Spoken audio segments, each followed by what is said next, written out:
The Guild is Maximum Lawyers' community of legal entrepreneurs who are taking their businesses and lives to the next level. As a Guild member, you'll build relationships, be held accountable, and learn strategies specifically designed to get you unstuck and accelerate your plan for growth. Members are also granted exclusive access to masterminds hosted around the country. Our next event is coming up, and we're heading to Scottsdale, Arizona. There's something truly magical about the power of these in-person connections where real-time breakthroughs happen. Picture this.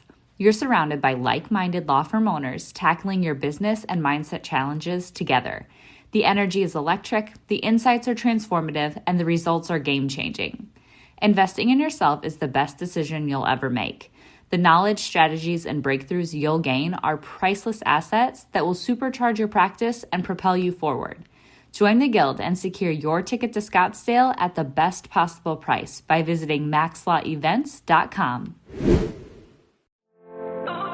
In today's episode, we're sharing a presentation from MaxLawCon 2022. Keep listening to hear Josh Rohrscheibs as we share his talk, How to Add 6 Figures of Value to Your Practice with the Clients You Already Have. You can also head to the Maximum Lawyer YouTube channel to watch the full video.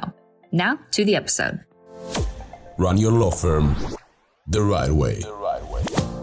This is the Maximum Lawyer Podcast. Your hosts, Jim Hacking and Tyson Mutrux. Let's partner up and maximize your firm. Welcome to the show. I'm Josh. It's really a pleasure to be here with you all. I want to start by telling you a story that changed how I thought about helping my clients. I have the privilege of representing a community leader in my hometown, a really inspiring lady who unfortunately was in a terrible car accident. She was hit by an uninsured drunk driver in a hit-and-run crash. But the one kind of curiosity, the crash ended up being a blessing in disguise. It actually saved her life. She had a chest x-ray at the hospital, and in the imaging, they found a small, rapidly growing form of lung cancer. So in the weeks that followed, I'm trying to negotiate a settlement with her insurance carrier for her case. And there was a particular day when I had been going back and forth, embattled with this insurance adjuster. And it was on my mind nonstop. And that day I had lunch with a lawyer in my community who's an estate planner. We had about a 2-hour lunch. I walked to lunch, had a great conversation. And on the way back, I kind of took a different route back to my office. And on the street, I ran into a friend of mine who is an asbestos lawyer. And that turned out to be an incredible moment of serendipity for me because we just talked for a little bit. I complained about this adjuster and we talked about what we were working on. And I told him about my client. And then, I'm talking to an asbestos lawyer. She just found out she had lung cancer. There wasn't any obvious, she wasn't a factory worker. There wasn't an obvious reason to think there would be an asbestos claim. But I asked him about it and he said, sure, we'll take a look. We'll see if there's a claim.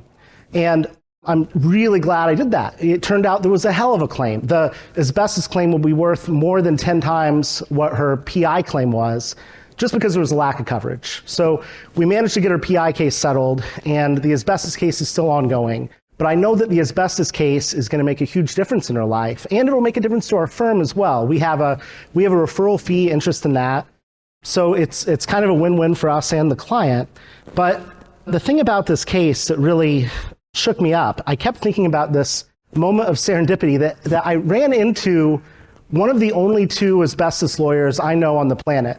And if I would have not taken a 2-hour lunch, I ran into him on the sidewalk. If I would have not walked to the office that day, if I would have had one more iced tea, if I would have taken a different route back to my office, I would have never run into this guy. And I hate to say it, but I would not have caught this asbestos case. It was just the dumb luck that I ran into one of the only 2 asbestos lawyers I know. And I thought about, if that hadn't happened, what a different outcome it would be for my client. Our firm too, but especially our client. And I got to tell you, that really shook me up. It made me think, I got really lucky here that we found this case for this very deserving client. But I thought, what could we be missing? And in the weeks that followed, I went back through my case list for some of my active cases and cases we'd recently closed. And I don't do much estate planning, but I did an estate plan for a lady, and I looked back at my questionnaire, and she mentioned she had non-Hodgkin's lymphoma. And I remembered when I talked to her, she did a lot of gardening. And we found that she had a Roundup case that we could refer. I had a motorcycle accident for a veteran, called me, had hearing loss. We sent in a 3M case, and I found another asbestos case just in a few weeks, just because I made myself take a step back and really look at the whole board and try to see if there was a case beyond the one that we were hired to address where the client may have additional needs. And in each of those, I think most lawyers are aware of this. In most jurisdictions, as a personal injury lawyer, a lot of my cases come from other lawyers who will give me a car accident case to handle. Maybe they'll be co-counsel, and then I'll pay them part of my fee. So we refer out medical malpractice, asbestos, workers' comp, and we handle car accident cases mostly in-house and some other PI cases. But referral fees could be an incredibly useful way to supplement the revenue that you generate in practice. So part of this first strategy is really, in part, related to referral fees, all right? Just wanted to kind of back up and break that down. So I guess I'd just challenge you to try to look at the whole board. And, you got to expect that if someone comes to us for a divorce case, it may not come up that their aunt has a medical malpractice case. If someone, has a DUI, they may never mention that their dad was just diagnosed with mesothelioma. But if you slow things down, and they do, the mesothelioma case could radically change that family's life. And it could bring in $300,000 plus in referral fees to your firm. So I encourage you to try to just slow down a little bit, because we all tend to laser focus on the problem we're hired to solve. Take the time to ask, what else can we do to help? What else is going on in your life? There's a magic to the phrase, what else? In fact, in the AAJ deposition college, one of the things that they stress is using what else instead of anything else. And if you have a really good Starbucks barista, like if you're in the drive-through line, they will get you with this. So if they say, what else would you like? What else sounds good? Your mind just wanders to geez, a cake pop, let's do that, But if they say, do you want anything else? It's way easier to just say no. Anything else defaults to no. What else defaults to searching for an answer? And, it's still worth asking if you're a family lawyer if they need help with an estate plan. Because even if you don't do that, you can be a hub. You can always have the attitude that, look, if we can't help you, we can find someone who can help you.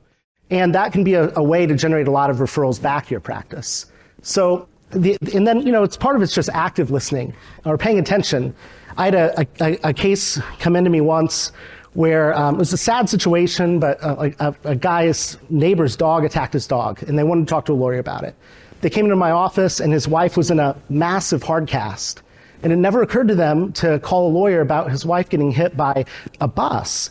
But they thought about the dog case. Clients are crazy. You don't know what they're not going to tell you. So one tool that I developed recently is this legal needs questionnaire. And I think if I have one big idea in this talk for you, it's this. Consider adding a legal needs questionnaire to your intake process or right after your intake process. I'm part of a general practice firm in Central Illinois. I have partners who are great at several different areas of law. And so the top part of my questionnaire is mostly geared to see if I can find, criminal work for my partners Andrew and Courtney, or an adoption case for my partner Drew, or other work for other people in our firm. So I ask if there's anything apart from what brought you in that you need help with. Now, the bottom half is all mass tort cases, asbestos cases that we could refer out, and cases that might come up in an industrial town like ours. And cases that honestly might not be on our client's radar. We have found several asbestos-related referrals from people who smoked and worked in a factory, and they blame their lung cancer just on being a smoker. And then we're able to maybe recover, hundreds of thousands of dollars for their family that wasn't at all on their radar. So, and when you do that for someone's family, it can make a huge difference, especially with all the stress they're going through related to their health issues. An example of my questionnaire at this website, that please download it, adapt it. Maybe it's part of your intake packet. Maybe it's just a discussion you have with your client, or you have a staff person call to see if there's anything else going on. And I've used it twice in the last week or so with new clients. And one, they identified that they also needed an estate plan, so I found some work for a partner. And in another, I was talking to them about a MedMal case, and we found a lung cancer referral case. And they also needed an adoption case that I'm going to be able to refer to a referral partner of mine. So, and really, it costs nothing to give this to your clients. There's no added cost, and it may generate some added value. Now, I guess one other thing I should mention, I think a lot of folks may reasonably say, well, what if I get a Parkinson's paraquat case? I don't know what the hell to do with that. There's a great resource in the maximum law space, the maximum referrals page. So if you have a case you don't know what to do with, I'd encourage you to visit that because you can find a lawyer to help you. The kind of second topic I wanted to go over with you is how you could really focus on the ways that you and your clients can generate value for each other. And there are probably three primary ways. Your existing clients may need you again. They can also be a source of referrals of their friends, family, their network, and they can also give you reviews. So in the spirit of trying to generate more revenue from your existing books of business, these are kind of the most logical ways. I've been part of the Max Law Guild since its inception, and I adore Jim Hacking. I think he's changed my life, and the way that he thinks about marketing was so eye-opening for me. And in countless guild calls and hot seats, Jim would say the same thing to people. He would tell them to get their list together. And then the thing about the way he uses his list, though, he's authentic and he's as likable as anyone could ever be, and he's true to himself. And the way he conducts himself just makes people like him all the more. So I would encourage you to follow Jim's first principle, get your list together, and then use it in a way that you're not being a stuffy lawyer, that you're letting people in, letting them know you and who you are, and be memorable. I use a newsletter. I send out a monthly newsletter. I have pictures I have a goofy looking, ugly old dog with a tuft of white hair that his dog groomer dyes all different colors. I have lots of pictures of with my kids playing with Legos. And since I've started doing, and I usually have a legal tip or a free thing or something, and I highlight my partner's wins in it. But since I started doing it, I'm getting a lot more repeat calls. I'm getting a lot more referral business from past clients. It's just a way to stay on people's mind. We're starting a new newsletter for our firm, and one of the things we're going to do there is ask for a net promoter score. How likely are you to refer our firm to your friends and family? And the people who give us a high rating, we can follow up and ask for a review. So that's another useful way that you can use your list. One thing I learned from Morris Lilienthal, who was so smart. One of the great things about the Max Law Guild is being able to just call other people for help. Mo is in a general practice firm. He does PI. And he's adding all their firm's practice areas to their business cards, to their emails, because if a lawyer does your will, you think of that firm as an estate planning firm. If they handle a traffic ticket, you might think of the whole firm as a traffic firm. And we're going to adopt that as well in hopes that we can generate more work for our partners from our existing clients who may be thinking of us for only one thing when we do lots of things. I wanted to share another resource. I was thrilled John Fisher could make it here after getting an enormous verdict.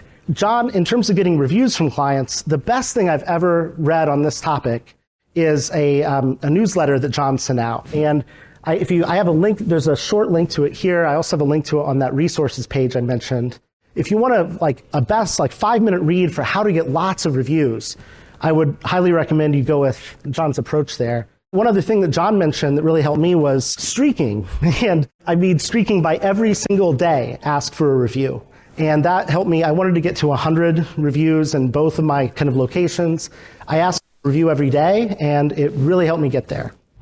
The Zapathon is back. If you're new around here, the Zapathon is the OG automation workshop. At this next exclusive Guild event, we're partnering up with Maximum Lawyer's good friend, Kelsey Bratcher, to bring you a day-and-a-half automation workshop. The idea of automation is simple, right? Identify a repeatable pattern of tasks and then use technology so that business process can happen without you. But setting up that technology can be daunting, time-consuming, and even have a steep learning curve. Join us in person and you'll create automations on site that will start working for you before you even leave Austin. Join the Guild today and grab your ticket at maxlawevents.com. I mentioned earlier the importance of being a hub for referrals. So even if your past client or current client comes to you with a need, if it's not something you do, you can build a big network of other professionals, and you can take care of your clients by getting them to the right people. And that's one thing they call on us for. I was referred a PI case by a friend of mine, a lawyer named Brian Garwood in in Bloomington. And his client told me that she doesn't sign anything without talking to Mr. Garwood.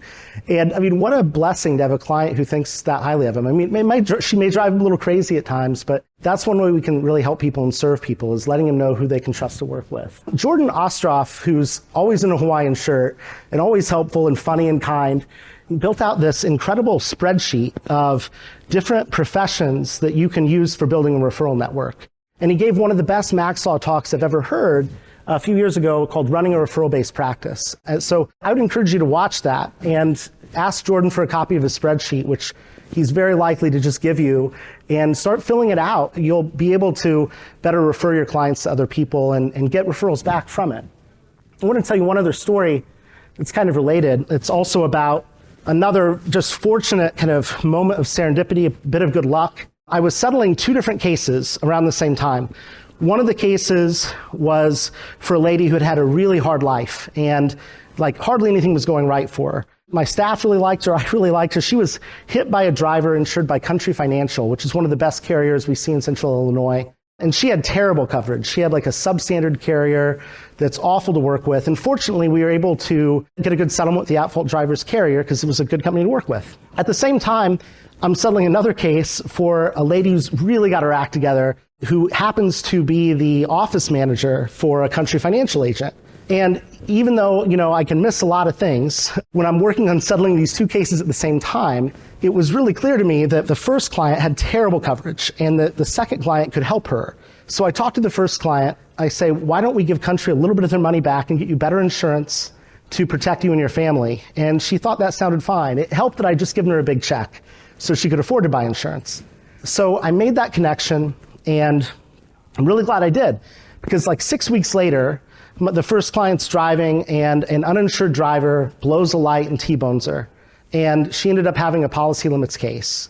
So if we hadn't made that connection, she would have had at most $25,000 of coverage available. But she had $100 of coverage available. So we got her medical bills paid. We were able to get her a nice settlement and do her a lot of good because of dumb luck, because I happened to be settling these two cases at the same time, okay? And were it not for just fortunate timing, I would not have thought about it. But that, again, kind of shook me up. I'm like, well, I don't want to miss this in the future. So the third tip I have for you, I think can apply it across all practice areas. And that is when you have one of these like serendipitous moments, deconstruct it and see if there's a way you can build a system around it. So what happened here, we had a client with bad coverage. We were paying her a lot of money, and we wanted her to be able to protect herself and her family. So in this example, we just had good timing that we got her coverage like 6 weeks before she really needed it. It benefited her and her family. It benefited our firm. We had a $33,000 fee instead of an $8,000 fee. It also created a referral partnership with that Country Financial agent that we sent her to. She subsequently sent me a great case, and it's a good carrier. We know that she'll be treated right. So how do we systematize that? So my staff went through my client list, and we flagged all of our clients with terrible insurance and low limits. And we're going to send a letter. We're going to try to intervene earlier. With a lot of the folks with bad coverage, we know they're not going to be able to magically have a bunch of money to get better coverage. So we're going to make another moment at the end of our case when we're paying our clients to take another swing at trying to connect them with a better carrier so they can protect their family. But I think this kind of idea of trying to build a system whenever something really fortunate happens can apply across practice areas. So if you're a family lawyer, when your divorce is done, your client may need an estate plan. So it can be, maybe you add estate planning like Elisa's to your service offerings. You may have a client come to you for an expungement, maybe because they realize it's as soon as they could apply for it. So maybe you think, gee, why don't I have a law clerk go through my inventory of past cases, find the offenses that can be expunged, and create a calendar for when we should send people a letter. You can build systems around these just fortunate moments. And that can be a great way to generate a lot more revenue from your existing clients. So I guess in closing, I'll just say the three tips I have for you for trying to generate more money from your existing book. And this really has, in truth, made Russ came up with the title for this. He's next door, about adding 6 figures to the clients you already have. But it truly has in my practice, just these few little simple things. So try to see the whole board. Try to take the time to find cases you can refer and find cases you can, either for referral fees or just to make sure your folks are taken care of. Look for the ways you can maximize the value of those relationships both ways. And then when you have something really fortunate happen that works out well for you and your client, don't just write it off to luck. Take a step back and try to think of how you can build a system around what happened for your client so you can benefit from that in the future. That's all I've got for you. I do have a link to the resources that I mentioned, my estate planning questionnaire, my legal needs questionnaire, a link to Jordan's talk, and to John Fisher's post about reviews. So if any of that's helpful, please reach out. I'd love to talk to you. Thank you. Happy to take any questions. Jordan. How do you break down that delegation from what you're doing the extra stuff versus staff? Like, where do you look at the thought process there between doing that extra follow-up? So it probably varies a lot by practice area. With the questionnaire, my case manager does a lot of my intake, and she has been emailing out the questionnaire. When I sit down with someone in the office, I've just put it in front of them. And, I don't know of other lawyers using something like that, but it doesn't seem that wildly different from when you go to the doctor and you check no a bunch of times, hopefully, on different conditions. So I haven't had any pushback or clients who've felt it was terribly invasive. So I think it's just whoever, you do it at different phases in the process. It wouldn't have to be an intake, but that's when I've done it. So it's been really whoever's signing up the client has handled it. That was my question. When exactly do you decide to send the legal questionnaire? Is it like just an intake level, when you're like 2 months into the case, so when do you decide? I think the best answer would be to have a one answer. But in truth, I think I've been thinking about it in a more adaptive way, because sometimes the goal is with the injury clients is just to get them signed up, and then to revisit that later. I think that's probably what the intake gurus like Falkowitz would probably say, is get them signed up and then deal with that later. I think if you're having a long conversation in your office and it kind of naturally is well, what else? We just give you this to see if there's anything else going on where we may be able to give you a resource to help you. And so that's how I've been doing it, but I think your mileage may vary. A couple of my partners who are here have been sending the questionnaire out with their new client intake packets, and I haven't had any pushback yet with that. So I think just see what works best for you. So how do you identify the cases that you want to the subject matter, the cases that you want to actually refer out? Yeah, well, so I'm a divorce attorney. I know nothing. Personal injury is a general thing, but how do you identify the specific types of cases that you really want to refer out that are going to bring you back to those markets? Okay, so there's a little bit of a learning curve. Not a great big one, though, when you consider the added value it can bring with no real added overhead to your practice, all right?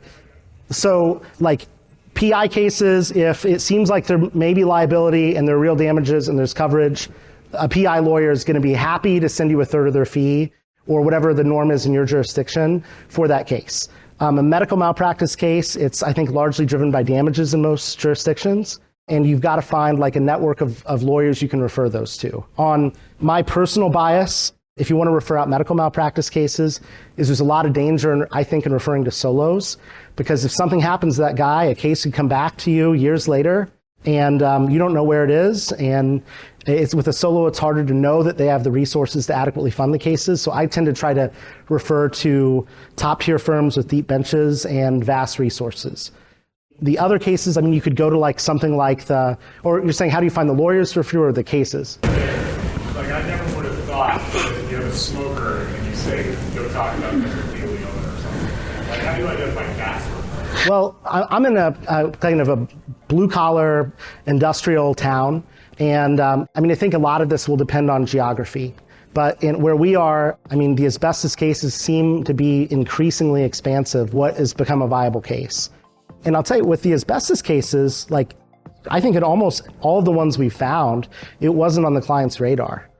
And we've told them there may be a claim, and they're frankly sometimes surprised that we can connect them to a lawyer who can recover a lot of money for their family. So I think it's going to depend on your geography and seeing what other lawyers are in your market and surrounding markets. And the same with mass tort cases. I think that's kind of geography dependent too. Okay.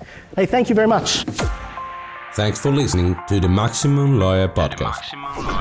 To stay in contact with your host and to access more content, go to MaximumLawyer.com. Have a great week and catch you next time.